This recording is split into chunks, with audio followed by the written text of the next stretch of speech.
Sevgili seyirciler, İslam bilim ve teknoloji tarihini tartışmaya devam ediyoruz. Şimdiki konu başlığımız ise matematik, fizik ve kimya. Özellikle bu fen bilimleri Müslümanlar tarafından sanki çok araştırılmamış gibi bir imaj var. Ve belki Osmanlı döneminde anlatılan bir anlatının da bunda etkisi var mıdır bilemiyorum ama genellikle işte bir Avrupalı bilim adamının Osmanlı'da sorduğu bir soru anlatılır. Üçgenin iç açıların toplamı kaç eder şeklinde ve buna verilen cevapta da hangi açıdan baktığınıza göre değişir gibi bir cevaptan bahsedilir. Aslında bu biraz da belki Müslümanlarda bu fen bilimleri algısının olmadığı gibi bir imaj yaratıyor. Bu konuda ne diyeceksiniz? Yani İslam alimleri matematikle, fizik, kimya ile uğraşmamışlar mı?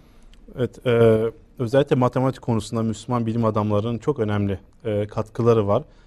Hemen ilk akla gelen cebir denince Cabir'in matematiğin bu konusunu icat ettiğini, geliştirdiğini ve hediye ettiğini ki kendi isminin ona verilmesinden. Yani bu bilime ismini veren bir Müslüman olmasına rağmen böyle bir iddia gündeme getirilebiliyor. Ki matematiğin en büyük problemi yani aşılamaz bir problemi veya olmazsa olmaz problemi sıfırın matematik işlemlerde kullanılması. Keza Müslümanlar tarafından olmuştu. Sıfır ilk defa Müslümanlar tarafından icat edilmiyor. Böyle bir yanlış bir kanaat var da Hindistan'da var ama matematik işlemlerde kullanılması Müslümanlar tarafından olmuştu ve bu çok erken bir dönemlerinde 8. yüzyıldan 9. yüzyıl itibaren oluyor ki sıfırın kullanılmaya başlamasıyla birlikte trigonometrinin keza Müslümanlar tarafından icadı ve matematiksel işlemlerde ve geometrik işlemlerde kullanılmaya başladığını görüyoruz ki Arap harfleri, Arap rakamları bugün İngiltere, Avrupa dünyasında da Arabic letters, Arap rakamları olarak geçmektedir. Hala o şekilde kullanılmaktadır. Dolayısıyla rakamlar ve matematiksel işlemler tamamen Müslümanların Avrupa'ya hediyesidir. Logaritma keza Harizmi'nin isminden gelen bir matematiksel işlemdir. Fizikte ve kimyada, özellikle kimyada güzel kokuların elde edilmesi, kimyasal işlemden geçirilmesi, Cabir bin Hayyan'ın Avrupa'da Geber olarak bilinen ortaya çıkarttığı damıtma işlemleri, Razi'nin keza kimyayla ilgili The Book of the Secrets of Sırrıl Esrar isimli kitabı, kimyasal bir kılım şeyler. Kindi'nin keza az önce bir önceki programda bahsettiğimiz kokular üzerine yazdığı kitaplar ve kimyasal aletlerle ilgili yazılar ve yine en önemli konulardan bir tanesi geometridir. Geometri konusunda Müslümanların yaptığı çizimler, geometrik şekiller bugün hemen hemen her türbede, camide, medresede görülebilmektedir ki bu geometrik şekiller muazzam bir geometri bilgisi ve trigonometri ve benzeri matematiksel bilgileri gerektirmekteydi ki Müslüman matematikçilerin, geometricilerin bu bilimleri bilmeden bunları yapmaları mümkün değildir. Ben geçen günlerde Yemen'de bulunduğumda bir Osmanlı mimarisi bir camiye ziyaret yapmıştık ve orada rehberimiz bir kapı üzerindeki geometrik desenler üzerinde 20 dakika konuştu. Ve yani bunun çok mükemmel bir yapıt olduğunu, yapıldığı tarih itibariyle çok mükemmel olduğunu 20 dakika sadece o geometrik şekiller üzerine konuştu. Biz gerçekten hayretler içerisine düştük. Buradan belki biraz da eğitimin araçlarına gelecek olursak kağıt kalem meselesine. Siz az önce de bahsettiğiniz konuşmanızda İslam medeniyetini okumak üzerine bir sure var. Kalem üzerine bir sure var. Bu çok önemli İslam medeniyetinde. Kalemin, kağıdın kullanılması İslam medeniyetinde nasıl olmuş? Bunlardan da bahsedebilir miyiz? Evet, İslam ilk dönemden itibaren gerek hadis-i şeriflerin gerek Kur'an-ı Kerim yazılması yazı kültürünün, hattatlık kültürünün çok ciddi gelişmesine vesile olmuştur.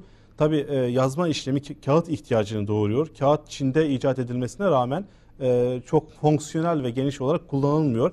Kağıt talebinin yoğun bir şekilde artmasıyla birlikte başta Semerkant olmak üzere Bağdat, Şam gibi merkezlerde kağıt fabrikaları kuruluyor ve seri bir şekilde kağıt üretiliyor, ucuza üretiliyor ve her tarafta kitapların çoğaltılması için bu fabrikalar arttırılıyor ve üretilen kağıtlar hatta Avrupa'ya satıldığını görüyoruz ki bu çok önemli bir endüstriyel bir olaydır. Aslında bu tam Talas Savaşı sonrasına denk geliyor değil Evet. mi? Talas Savaşı'nın sonuçları Yani arasında genellikle çok zikredilir. erken bir dönem. Ve bu kağıdın yayılması sadece Arap dünyasıyla değil, Türk dünyasında çok önemli. Çünkü Talas Savaşı hemen sonrasında Semerkant'ta özellikle kağıt imalathaneleri İlk orada kullanıldı. başlıyor, evet. Daha sonra Şam, Kahire gibi merkezde. Peki bunun Avrupa'ya geçişi nasıl oluyor Salim Bey?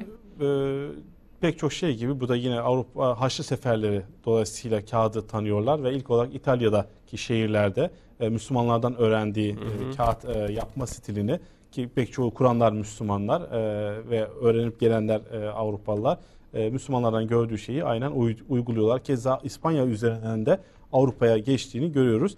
Kalem deyince hemen zikredilmesi gereken husus 10. yüzyılda Mısır'da halife tabii kamışla yazılıyor. Mürekkebe batırıp sürekli yazma bayağı külfetli bir iş. Yanında bulunanların birine diyor ki bana diyor bir kalem icat et ki ben böyle uğraşıp durmayayım sürekli mürekkebe götürme. Ve 10. yüzyılda Kahire'de bizim bu kullandığımız dolma kalem ilk defa Müslümanlar tarafından kullanılıyor ve mürekkebi bitmeyen bir kalem olarak İslam medeniyetine, dünya medeniyetine hediye ediliyor ki bugün hemen herkesin cebinde olan dolma kalem de keza kahve gibi bir nevi bir Müslüman yani icadıdır. Hokkaya devamlı batırmak yerine kullanılan sürekli bir bir kalem olarak önemli. Aslında bu İslam medeniyetinin birikimlerinin batıya aktarılması bakımından Endülüs medeniyeti çok önemli. Evet. Sadece İspanya'da değil 9. ve 10. yüzyıllarda aslında Sicilya ve Güney İtalya'da da çok ciddi anlamda bir Müslüman nüfusu olduğunu biliyoruz. Ve hatta o dönemin yöneticilerinden 2. Frederick ile Müslümanlar arasında bir çeşit diyaloğun başladığını da biliyoruz. Evet. Bu dönem ya da daha sonra papa olan şahısların gelip Endülüs'teki kütüphanelerde çalıştıklarını biliyoruz. Evet. Bu insanlar daha sonra Roma'da papa olmuşlar. Bunlar aslında iki medeniyet arasındaki diyaloğu gösteriyor. Ve bir anlamda da bugün hala ortak kullandığımız birçok kelime var aslında. Kökeni Arapça olup da Batı dillerinde kullanılan birçok kelimeler var. Evet. Bunlar hakkında ne diyebiliriz? Evet, bu çok önemli bir husus. Yani bugün neredeyse Avrupa'da Arapça kökenli, Farsça, Türkçe kökenli pek çok kelime var. Fakat bunlar Latince üzerinden Avrupa'ya geçtiği için bilinmiyor. En meşhur kelimeleri ben hemen kısaca zikredeyim. Evet. Vaktimiz sınırlı olduğundan dolayı. Mesela admiral kelimesi, admiral yazıyor İngilizce'de. Bu kelime Emirül Bahr yani denizler amiri kelimesinden İngilizce'ye geçmiş. Keza daha meşhur bir kelime arsenal kelimesi mesela. Darus Sinaa yani sanat yeri, sanatın işlendiği yer manasında bir kelimedir. Darsana olmuş. Daha sonra Darsenal, sonra Arsenal olarak İngilizce'ye geçmiş. Avrupa'nın diğer dillerinde benzer şekilde bachelors kelimesini az önce ifade etti. Keza yoğurt kelimesi Türkçe kökenli bir kelime ve halen Avrupa'da ve marketlerde kullanılmaktadır. Sofa kelimesi keza Türkçe bir kelimedir. Suffa kelimesinden gelmektedir. Oturulan yer manasında. Lilak kelimesi keza Arapçada lilak kelimesinden bizdeki leylak rengini ifade eden. Keza lemon kelimesi limon bizdeki limun kelimesinden Farsça gelmektedir. Mesela nadir kelimesi bugün İngilizce'de kullanılan bu da nadire semt manasındaki Arapça kelimenin İngilizce'ye geçmiş. Zenit kelimesi keza semt kelimesinin zirve kelimesinin İngilizce'ye geçmiş. Buna benzer ilk bölümde bahsetmedik. Satrançla ilgili kısımda İngilizce'de checkmate denen şahmat diyoruz. Şahmat, evet. Oradan da geçen bir kelime aslında tabir. Evet. Yani ruh kelimesi var mesela yine satrançta. Bu da ruh kelimesi Farsçada ruh kelimesinden gelmektedir. Evet. Sevgili seyirciler, İslam medeniyetinin birikiminin Batı Avrupa'ya ya da Avrupa'ya nasıl aktarıldığını kısaca biz izah ettik. Burada özellikle Endülüs medeniyeti üzerinde vurgu yapmaya çalıştık ama bu alanda uzman bir hocamızın görüşlerine de başvurduk. Profesör Doktor Alparslan Açıkgenç hocamız, Fatih Üniversitesi Fen Edebiyat Fakültesi Dekanı hocamızın görüşlerine başvurduk. Özellikle İslam medeniyetinde eğitimin önemi ve ilk dönem ilim çalışmaları ve ilk dönem bilim adamları, hem erkek hem bayan bilim adamları, medreseler ve üniversiteler konusunda İslam dünyasında gelişmeler ve bilimin, özellikle İslam biliminin Batı Avrupa'ya hangi kanallarla aktarıldığı üzerine şimdi Alparslan hocamızın görüşlerini dinliyoruz. İslam medeniyeti tarihinde gerçekten gizli kalmış, bilinmeyen birçok hususlar var. Bunlar içerisinde denebilir ki en az bilinen, en fazla dolayısıyla gizli kalan tarihimiz, üzülerek söylüyoruz ki bilim tarihimiz. Bilim tarihimiz içerisinde o kadar mükemmel buluşlar, icatlar var ki bugün üniversitelerimizde yetişen gençlerimiz olsun, hatta bunun daha aşağıya bana göre kaydırılması gerekir. Liselerimizde yetişen gençlerimiz bilemiyorlar maalesef. Çok güzel yapılmış bir hizmet var bugün İngiltere'de. 1001 Buluşlar adlı bir kitap içerisinde. Bunlar daha güzel ve renkli olarak okuyucularımıza hem Batı dünyasına tanıtılmakta ve çok yakında da inşallah Türkçe tercümesiyle Türk okuyucularıyla buluşacaktır. Bu kitabı gözden geçirdim ben. Çok güzel resimli, bu icatları mekanik bir şekilde anlatan bölümler var. O bölümlerden benim dikkatimi çeken ikinci bölüm özellikle üniversite tarihiyle de ilgili olduğu için hem bilim tarihini günümüze çekmekte, hem bilim tarihini bilimsel kurumlarla ilişkilendirmekte olduğundan o hususta uygun görürseniz bir iki şey söylemek istiyorum ben. Üniversiteler tarihi tabii ki bilimlerin bir açıdan kurumsal tarihi anlamına gelmektedir. Batı'da üniversite tarihi üzerine yazılmış epeyce eserler var. Bunlardan bir tanesi benim dikkatimi çekmişti. Tabii 3 ciltlik Raşdal'ın tarihini zikretmemiz gerekir. Ama Charles Hoskins diye bir bilim tarihçisi var. Kısa küçük bir kitapta özetlemiş. Bu sürekli gündeme gelen bir konu. İnsanlık tarihinde ilk üniversiteyi kim kurdu? Malum çeşitli üniversiteler tarihi açısından söylenen şeyler var. Mesela Aristo'nun kurmuş olduğu veya Platon'un akademisinin ilk olduğunu söyleyenler var. Bunları tartışıyor Hoskins. Diyor ki böyle ilkleri tartışmaktan ziyade üniversite nedir genel hatlarıyla bazı özellikler, ölçütler getirelim. O ölçütler dahilinde tarihte geriye doğru gidelim. Bunu ilk gerçekleştiren kurum hangisi ise o zaman daha rahat bir şekilde budur diye belirleyebiliriz. Tabii bu öğrenim kurumlarının ilki anlamına gelmiyor. Fakat modern açıdan bakıldığı zaman üniversite demek bir defa formel bir eğitim sistemi olması lazım. İkincisi müfredatı olması lazım. Formal eğitim dediğimiz zaman bunun maaşıyla belirlenmiş kadrolu profesörleri diyebileceğimiz, ki ille de buna profesör demek gerekmez. İslam medeniyeti içerisinde özellikle Osmanlı dönemine gidildiğinde bunun çok mükemmel, hepsinin mertebelerini belirleyen isimlerle, işte muidden diyelim ki başlayan veya ilk kademelerden ta müderris, baş müderris ve şeklinde giden profesör diyebileceğimiz bugünkü kademelerin hepsi mevcut. Bu sistemiyle kurulmuş olması gerekiyor ki bu formel eğitim sistemi. Hocası var, hepsinin dereceleri belli, öğrencileri var, öğrencilerin dereceleri belli. Bu bir. İkincisi müfredat, takip edilen belli bir müfredat. Bugün curriculum dedikleri. Bunun olması gerekir. Üçüncüsü değerlendirme, ölçme değerlendirme. Acaba öğrenciler bu anlatılanları ne derece öğrendiler, hangi seviyeye geldiler?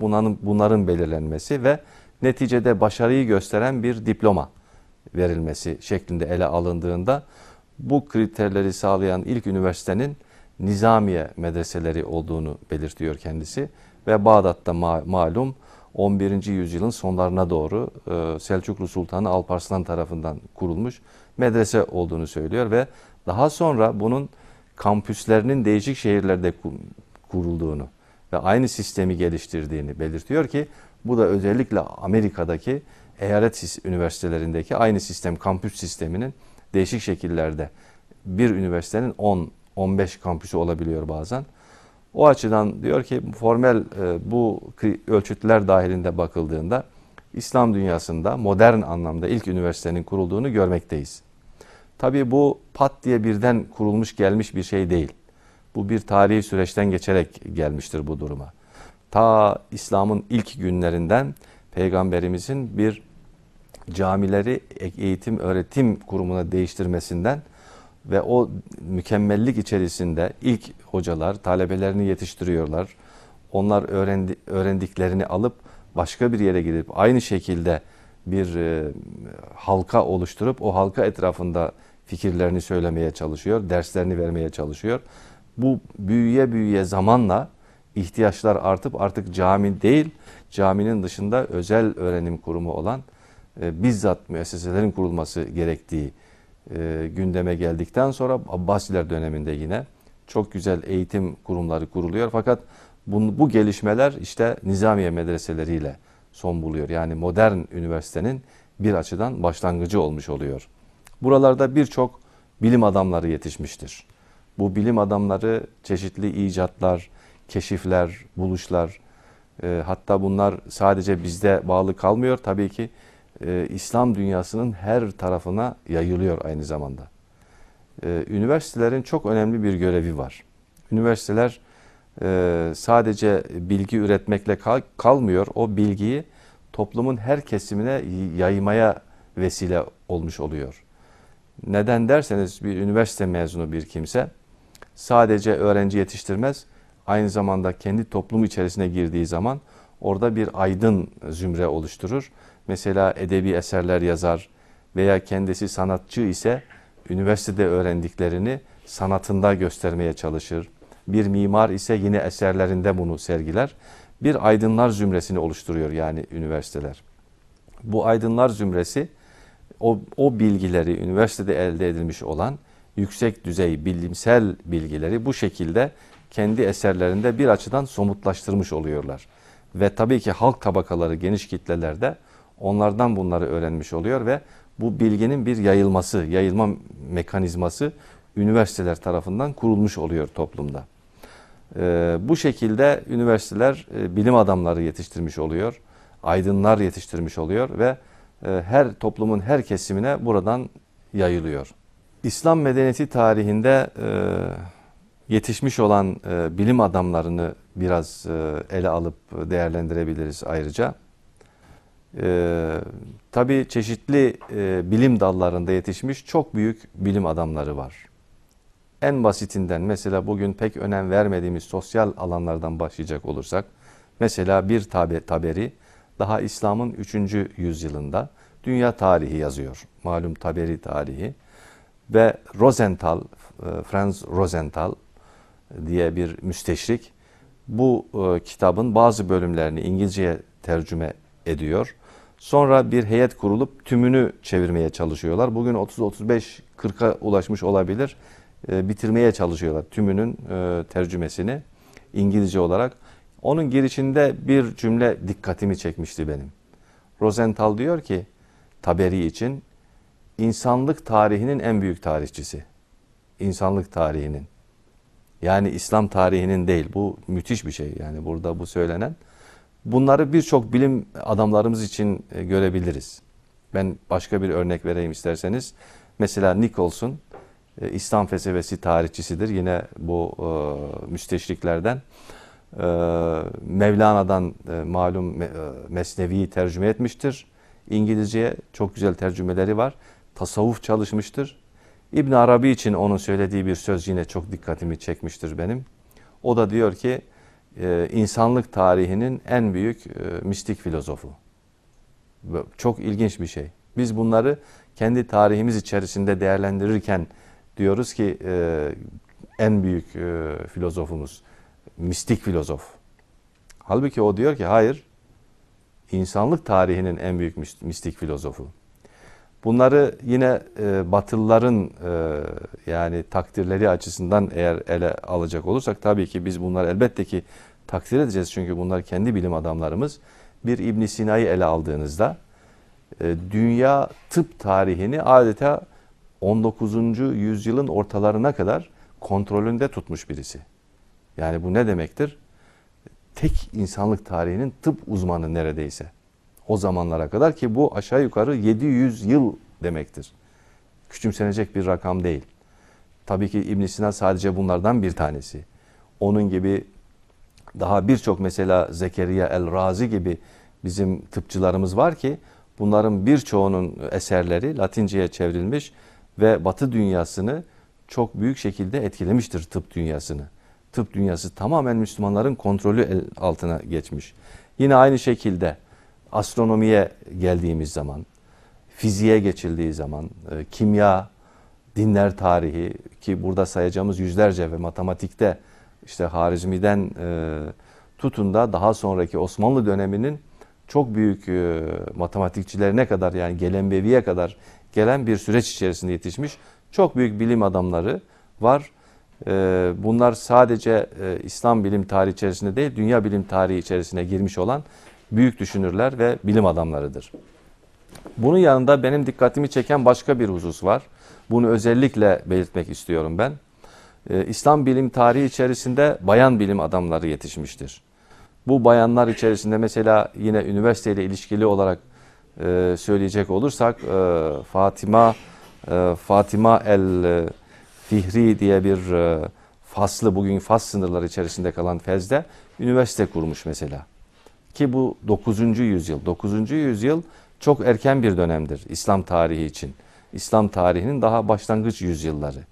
Şimdi bunlar gibi yine mesela astronomide babası astronomi olduğu için Fatima el-İcli el-Astrullabi, Suriyeli bir bayan, bazı astronomi aletlerini babasından öğrenip yapmaya çalışmış. Babasından sonra o mesleği devam ettirmeye çalışmış ve çeşitli gözlem evleri için bu cihazları kendisi üretmiştir. Bunun yanında benim çok dikkatimi çekmişti. Daha henüz 8. yüzyıl, ki bu şu demektir, 2. yüzyılın başları İslam için. İslam medeniyetinin 2. yüzyılı daha henüz. İbn Sad'ın meşhur Tabakatül Kübrası var malum. Bu Tabakatül Kübra'da gelmiş geçmiş aydınlar, ilim adamlarını, onların hayatlarını, başarılarını anlatıyor. Çok ilginçtir. Hiçbir medeniyetin ilk dönemlerinde bunu göremezsiniz. Burada 800 bayanın ismi ve tarihi var. 800 tek tek sayabilirsiniz orada. 800 tane. Bu ne demektir? İlk 200'de nasıl bu kadar bayan ilim adamı gelmiş?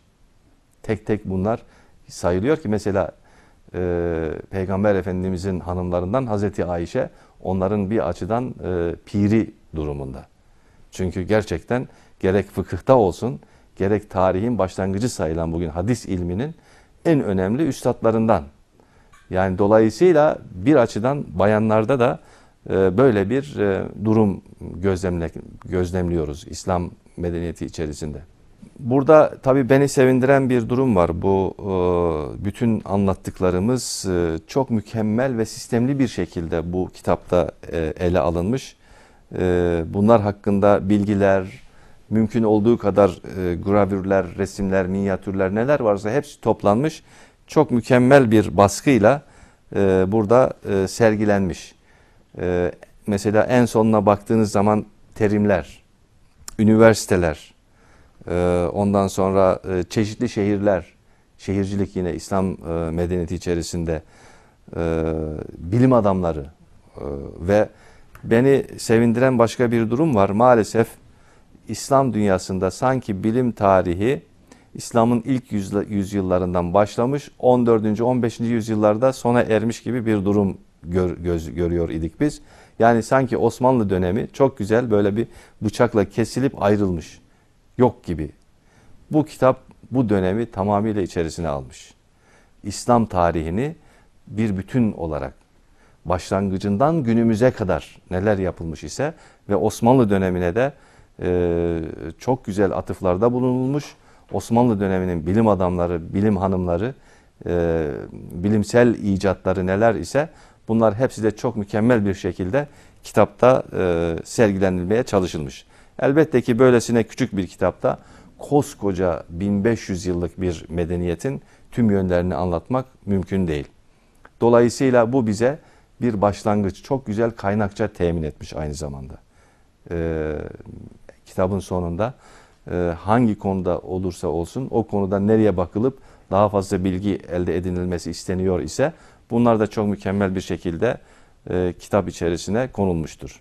O açıdan gerçekten buna öncülük eden değerli ilim adamlarımızı, özellikle bunun ana editörü Profesör Salim El-Hassani'ye burada teşekkürlerimizi sunmak isteriz. İslam bilim tarihinin çok önemli bir veçesi daha var. Bu da Batı'yı etkilemiş olması. Günümüzde tabii ki biz bunu biraz göremiyoruz.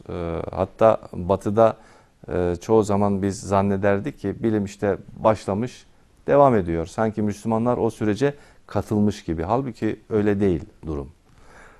Batı o bilimsel sürecini başlatmak için tamamıyla İslam bilim geleneğini ve İslam bilim geleneği içerisinde yapılmış olan buluşları, icatları kullanmıştır. Ondan etkilenmiştir. Bunu görebilmek için çok eskilere gitmemiz lazım. Hatta 10. yüzyıla kadar inmemiz gerekiyor. Çünkü 10. yüzyılda gerek İspanya'ya olsun, o zaman malum Endülüs Emevi devleti orada hakim idi ve bilimsel açıdan İslam dünyasının diğer Bağdat olsun, Horasan olsun oralarla boy ölçecek düzeyde ilerlemişti. İbn-i Rüşd gibi, İbnül Heysem gibi çok büyük hem filozoflar hem bilim adamları yetişmişti. Hem aynı zamanda tıp uzmanları olsun, astronomide olsun ve yine matematikte olsun çok büyük uzmanları görüyoruz Endülüs Emevi'de.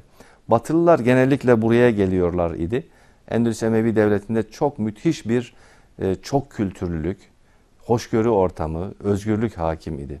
Mesela sarayda Hristiyanlar da görevliydi. Yahudiler de hangi dine mensup olursa olsun sultanın önünde çok hür bir ortamda hatta günümüze intikal etmiş tartışmalar var. Yazılmış bunlar kitaplarda.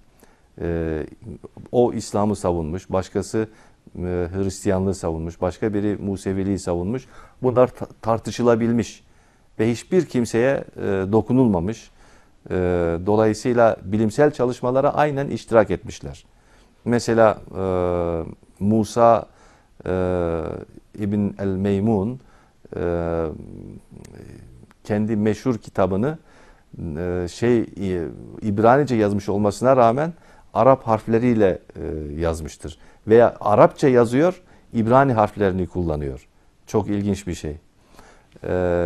Bu tabii ki Batılıların dikkatini çekiyor. Batı'dan gelen çeşitli ilim adamları var. Buralarda Arapça öğreniyorlar. Veya burada yetişmiş olan Hristiyanlar var. Veya Musevi asıllı ilim adamları var yine. Bunlar harıl harıl İslam dünyasındaki bu kitapları Latince'ye çeviriyorlar. Sonra kurulmuş belli tercüme merkezleri var. Bu tercüme merkezleri çok özel seçiliyor o zamanlar. Halk buraya alınmıyor. Sadece ilim adamları gidebiliyorlar buraya. O zaman da ilim adamları tamamıyla papazlar. Kilisenin onayladığı kişiler. Onlar gidip çalışmaları yapıyorlar. Ya tercüme hareketine katılıyor veyahut da tercüme edilmiş eserleri orada mütercimler yanında çalışıyorlar bunlar. Ve o çalışmaları tamamladıktan sonra dönüp kendi şehirlerinde, kendi merkezlerinde çeşitli mesela küçük bir öğrenim kurumları kurup orada bunları ders vermeye başlıyorlar. Eğer yine batıdaki üniversite tarihlerini inceleyecek olursak gerek Oxford olsun, gerek Paris olsun, gerek diğer üniversiteler, İtalya'daki Napoli üniversiteleri olsun, bütün bunlar bu çalışmaların neticesinde oluşmuş üniversitelerdir. Bu çalışmaların tabii ki Batı'ya etkisi çok büyük olmuştur. Denebilir ki Orta Çağ'da özellikle bilim dünyasına tamamıyla Müslümanlar hakim idi ve o çerçevede bilim yapılmaktaydı. Bunun neticesi olarak da tabii ki birçok kelimeler Arapçadan olduğu gibi Latince'ye geçiyor. Şimdi o Latince asıllarına bakıldığı zaman Arapça asılları çok kolay tanınabiliyor bunların. Fakat Latince malum bilim dili olarak terk edildiği için bugün oradan İngilizceye, Fransızcaya, Almanca'ya aktarıldığından bir tadilat daha geçirdiği için biz baktığımızda tanıyamıyoruz onları. Mesela alkol kelimesi Arapçadır. Arapçadan geçiyor alkohol Latinceye. Aynen zaten şey yapıyorlar. Sadece Latin harfleriyle yazıyorlar bunları. Ondan sonra mesela college kelimesi hiç kimse tahmin edemez tabii. College dediğimiz bugün. Külliye kelimesinden Latinceye geçiyor fakat Latince'de J, Y olarak okunduğu için İngilizce'de C okunduğu için college diye kalıyor İngilizce'de. Halbuki orijinali bunun yine Arapçadır. Bunun gibi bugün mesela yine algoritma düşünüldüğü zaman insanın şeyini aslını bulup çıkarabilmesi mümkün değil. Halbuki logaritmayı Harizmi icat ettiği için onun adını vererek o tabloları oluşturmuşlar ve Al-Kuharizmi K'ler G şeklinde yazından algoritma olarak geçiyor Latinceye ve oradan diğer bütün dillere aynı şekilde yayılıyor bu. Yine algebra tabii ki malum Harizmi'nin kitabının adıdır. Oradan geçmiştir İngilizceye. Yine alkimya tabii ki burada Yunanca'dan Arapçaya geçip de Arapçadan Batı dillerine geçen kelimeler aynı zamanda mevcut. Bu İslam'ın verdiği bilimsel dinamizm Orta Çağ'da Batı dünyasını büyük bir şekilde etkiliyor ve önemli olan husus şu, Batılılar bunu asimile ederek aldıkları için bilimsel gelişmeye daha büyük bir ivme kazandırıp daha büyük gelişmelere yol açıyorlar bunlar. Ve nitekim İslam dünyası maalesef 14. 15. yüzyılda yapılan bilimsel gelişmeleri topluma mal edebilecek gücünü kaybetmiş bir durumda iken Batı bu gücü kazanıyor ve buluşlar toplumdaki o bilgi mekanizmasının yayılmasıyla tüm toplum düzeyinde yayılıyor. Ve nitekim işte Batı'da meşhur olan bu bilimsel devrime yol açıyor ve Batı'daki bugün gördüğümüz bilimsel patlamanın bir nevi başlangıcı olmuş oluyor. Evet, Alparslan hocamızı dinledik. Bu bilgileri bizlerle paylaştığı için kendisine çok teşekkür ediyoruz. Son olarak bugün burada tartıştığımız konuları sevgili izleyicilerimiz nasıl elde edebilir ya da nasıl ulaşabilir? Evet. Eğitim tarihi ve okul bölümü gerçekten çok zengin kitabın ama biz burada çok azını zikredebildik. Evet. Hocalarımızdan da güzel bilgiler aldık ama bu konuyla ilgili daha fazla bilgi edinmek isteyenler, kitabımızdan edinmek isteyenler bizim web sayfasına bakabilirler. www.binbirinventions.com adresinden kitabı elde edebilirler ya da bize e-mail atmak isteyenler için e-mail adresimiz info@binbirinventions.com veya telefonla ulaşmak isteyenler için 0044 78 78 48 39 34. Evet, bu irtibat bilgilerinden bize ulaşaraktan kitabı elde edebilirsiniz. Ayrıca bizim bir projemiz vardı. Bu kitabın İngilizce eğitim veren kurumlara ulaştırılması konusunda sponsorluk projemiz var. Kitabın İngilizce okutulan okullara ulaştırılması konusunda bize sponsor olmak isteyenler bu irtibat adreslerinden bize ulaşaraktan kitabı okullara hediye edebilirler. Sayı konusunda herhangi bir sınırlama yok. Birden %1000'e kadar alıp okullara sizin adınıza biz gönderebiliriz. Kitap başına 30 poundluk bir ücret var. 7 poundda, evet. 3 poundda posta masrafı olmak üzere 33 poundda bir kitap geliyor. Dolayısıyla bu konuda desteklerinizi bekliyoruz. Evet. Eğitim kurumlarının kütüphanesinin ayrılmaz bir unsuru yani bu olarak. Bu kitabın sadece eğitim kurumlarında değil, başta üniversiteler, üniversite kütüphaneleri, halk kütüphaneleri olmak üzere evet. Hastanelerde, otellerde ve ilkokullarda, ortaokullarda her türlü yerde kişilerin elinde olması gereken bir el altı kitabıdır. Evet. Salim hocamıza bu verdiği bilgilerden dolayı çok teşekkür ediyoruz. Sevgili seyirciler, bu programımızın ikinci bölümünde özellikle İslam medeniyetinde eğitim konusunu konuştuk. Eğitim alanında Müslüman alimler, İslam bilim adamları ne gibi çalışmalar yapmış, bunları uzmanlarıyla dinledik. Üçüncü bölümümüzde özellikle ticaret ve pazar konularını ele alacağız ve İslam alimlerinin, Müslüman bilim adamlarının bu konularda getirdikleri açılımları özellikle vurgulamaya çalışacağız. Şimdilik hoşça kalın. Tekrar görüşmek üzere.